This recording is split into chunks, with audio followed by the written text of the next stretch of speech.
हाँ बोलो, क्यों बुलाया? सलोनी ने आज कई दिनों के बाद फेसबुक खोला था। एग्ज़ाम के कारण उसने अपने स्मार्टफ़ोन से दूरी बना ली थी। फेसबुक ओपन हुआ तो उसने देखा कि 35 से 40 फ्रेंड रिक्वेस्ट पेंडिंग पड़ी थी। उसने एक सरसरी निगाह से सबको देखना शुरू कर दिया। तभी उसकी नज़र एक लड़के की रिक्वेस्ट पर ठहर गई। उसका नाम राज शर्मा था। बला का स्मार्ट और हैंडसम दिख रहा था अपनी डीपी में। सलोनी ने जिज्ञासावश उसके बारे में पता करने के लिए उसकी प्रोफाइल खोलकर देखी तो वहाँ पर उसने एक से बढ़कर एक रोमांटिक शेरो शायरी और कविताएं पोस्ट की हुई थी। उन्हें पढ़कर वो इम्प्रेस हुए बिना नहीं रह पाई और फिर उसने राज की रिक्वेस्ट एक्सेप्ट कर ली। अभी उसे राज की रिक्वेस्ट एक्सेप्ट किए हुए कुछ ही देर हुई होगी कि उसने मैसेंजर का नोटिफिकेशन के साथ बज उठा। उसने चेक करा तो वो राज का मैसेज था। उसने उसे खोल कर देखा तो उसमें राज ने लिखा था, थैंक यू वेरी मच। वो समझ तो गई थी कि वो क्यों थैंक्स कह रहा है, फिर भी उससे मज़े लेने के लिए उसने रिप्लाई करा, थैंक्स किस लिए? उधर से तुरंत जवाब आया, मेरी रिक्वेस्ट एक्सेप्ट करने के लिए। सलोनी ने कोई जवाब नहीं दिया, बस एक स्माइली वाला स्टिकर पोस्ट कर दिया और फिर मैसेंजर बंद कर दिया। वो नहीं चाहती थी कि एक ही दिन में किसी अनजान से ज़्यादा खुल जाए और फिर वो घर के कामों में व्यस्त हो गई। अगले दिन उसने अपना फेसबुक खोला तो उसे राज के मैसेज नज़र आए। राज ने उसे कई रोमांटिक कविताएं भेज रखी थी। उन्हें पढ़कर उसे बड़ा अच्छा लगा। उसने जवाब में फिर से स्माइली वाला स्टिकर सेंड कर दिया। थोड़ी देर में ही राज का रिप्लाई आ गया। वो उससे उसके हॉबीज़ के बारे में पूछ रहा था। सलोनी ने राज को अपना संक्षिप्त परिचय दे दिया। उसका परिचय जानने के बाद राज ने भी उसे अपने बारे में बताया।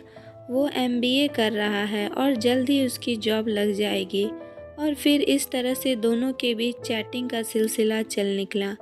सलोनी की राज से दोस्ती हुए अब तक 1.5 महीना हो चुका था। सलोनी को अब उसके मैसेज का इंतज़ार रहने लगा था। जिस दिन उसकी राज से बात नहीं हो पाती थी उसे लगता जैसे कुछ अधूरापन सा है।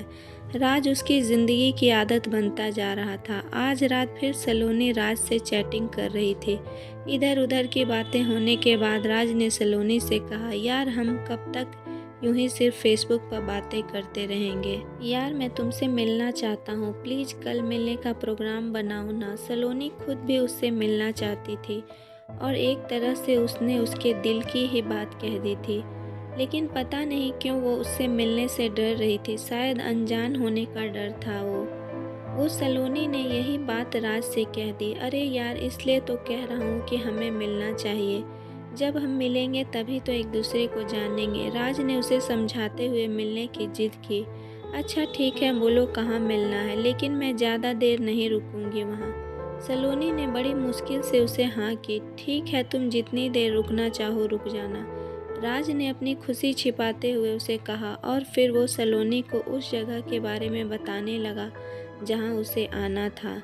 अगले दिन शाम को 6 बजे शहर के कोने में एक सुनसान जगह पर एक पार्क, जहाँ पर सिर्फ प्रेमी जोड़े ही जाना पसंद करते थे। शायद एकांत के कारण राज ने सलोनी को वहीं पर बुलाया था। थोड़ी देर बाद ही सलोनी वहां पहुंच गई। राज उसे पार्क के बाहर गेट के पास अपनी कार से पीठ लगा के खड़ा हुआ नजर आ गया। पहली बार उसे सामने देखकर वो उसे बस देखती ही रह गई। वो अपनी फोटोज से ज़्यादा स्मार्ट और हैंडसम था। सलोनी को अपनी तरफ देखता हुआ देखकर उसने उसे अपने पास आने का इशारा किया। उसके इशारे को समझकर वो उसके पास आ गई और मुस्कुराकर बोली, हाँ अब बोलो, मुझे यहाँ किस लिए बुलाया है? अरे यार, क्या सारी बात यहीं सड़क पर खड़ी खड़ी करोगी? आओ कार में बैठकर बात करते हैं। और फिर राज ने उसे कार में बैठने का इशारा करके कार का पिछला गेट खोल दिया। उसकी बात सुनकर सलोनी मुस्कुराते हुए कार में बैठने के लिए बढ़ी। जैसे ही उसने कार में बैठने के लिए अपना पैर अंदर रखा तो उसे वहां पर पहले से ही एक आदमी बैठा हुआ नजर आया। शक्ल से वो आदमी कहीं से भी शरीफ नजर नहीं आ रहा था। सलोनी के बढ़ते कदम ठिठक गए। वो पलटकर राज से पूछने ही जा रही थी कि ये कौन है, तभी उस आदमी ने उसका हाथ पकड़कर अंदर खींच लिया और बाहर से राज ने उसे अंदर धक्का दे दिया। ये सब कुछ इतनी तेज़ी से हुआ कि वो संभल भी नहीं पाई और फिर अंदर बैठे आदमी ने उसका मुंह कसकर दबा लिया ताकि वो चीख ना पाए और उसके हाथों को राज ने पकड़ लिया। अब वो ना तो हिल सकती थी और ना ही चिल्ला सकती थी और तभी कार से दूर खड़ा एक आदमी कार में आके ड्राइविंग सीट पर बैठ गया और कार का स्टार्ट करके तेज़ी से आगे बढ़ा दिया।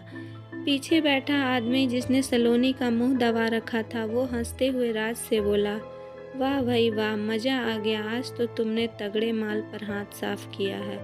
उसकी बात सुनकर राज मुंह ऊपर उठाकर ठहाके लगा के हंसा। उसे देखकर ऐसा लग रहा था जैसे कोई भेड़िया अपने पंजे में शिकार को दबोच के हंस रहा हो और वो कार तेजी से शहर के बदनाम इलाके जिस्म की मंडी के तरफ दौड़ी जा रही थी। ये सलोनी की कहानी उन लड़कों के लिए सबक है जो सोशल मीडिया पे अनजान लोगों से दोस्ती कर लेती हैं और अपनी ज़िंदगी गंवा लेती हैं। सोशल मीडिया अगर अच्छी प्लेटफॉर्म है तो वो कहीं ना कहीं गलत भी है, तो अपनी सुरक्षा स्वयं करे और किसी अनजान व्यक्ति से दोस्ती ना करे और जब भी घर से निकले तो अपने माता पिता को बताकर निकले। तो दोस्तों, मेरी यह मोटिवेशनल स्टोरी आप लोग को कैसी लगी? अगर पसंद आई हो तो प्लीज़ लाइक करें और ज़्यादा से ज़्यादा लोगों तक शेयर करें। तो मिलूँगी नेक्स्ट स्टोरी के साथ।